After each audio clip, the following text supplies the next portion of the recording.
Cincinnati swirl. Many of you may not know what that is, but many of you have experienced it if you're a commercial real estate broker. Basically, let me explain. You have a buyer, you bring an offer on a property, it's an overpriced property, and you bring an offer in at a more reasonable price, closer to market. Prior to that, no buyers exist other than the buyer that you have. The other broker communicates that fact to you. You bring your offer in, and then all of a sudden another buyer comes in, which happens to be represented by the listing broker. And guess what? You lose out on the deal. That, my friends, is the Cincinnati swirl.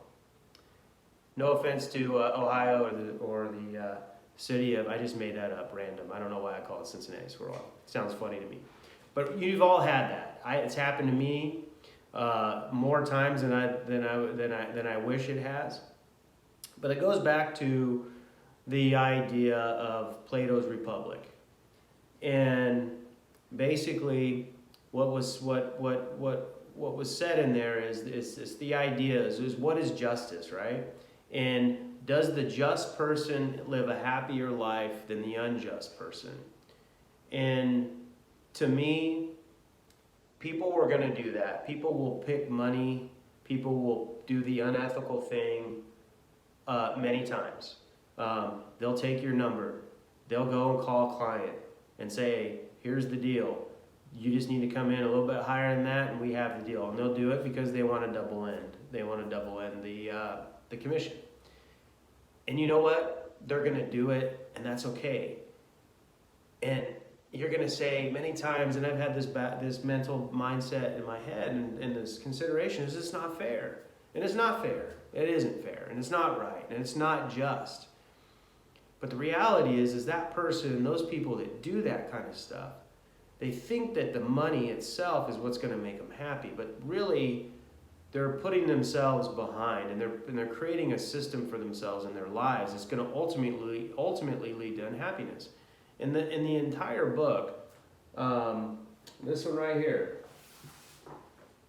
Plato's Republic, that's exactly what it's about. It's exactly about what's justice look like and whether the just person is happier at the end of the day than the unjust person. Even if the unjust person, and particularly if the unjust person ends up with more money than the just person.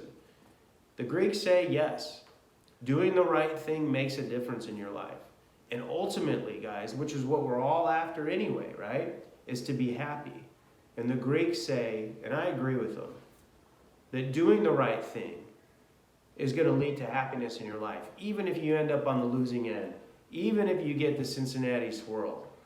Hopefully it doesn't happen multiple times in 1 week, because that would be a little rough. But my point is that don't lose the high ground. Pick the just life, because in the end of the day, you will be happier, even if you have less money, and even if those people seem to get away with it. I mean, there's a whole nother topic of discussion. Trust me, they don't get away with it overall at the end of the day. But anyway, free isn't free. Your investment in watching this video is greatly appreciated. I hope you get something out of this video. I hope I add some value to your day. Let me know what you think. Have you ever had the Cincinnati swirl? Have you ever thought about paying them back in the Cincinnati swirl? Are you picking justice? Are you picking to be a just person instead? Have you ever read the Plato's Republic? Did you realize that entire book is about the just life versus the unjust life and who's happier? So take care. Love your comments. Let me know how I can help.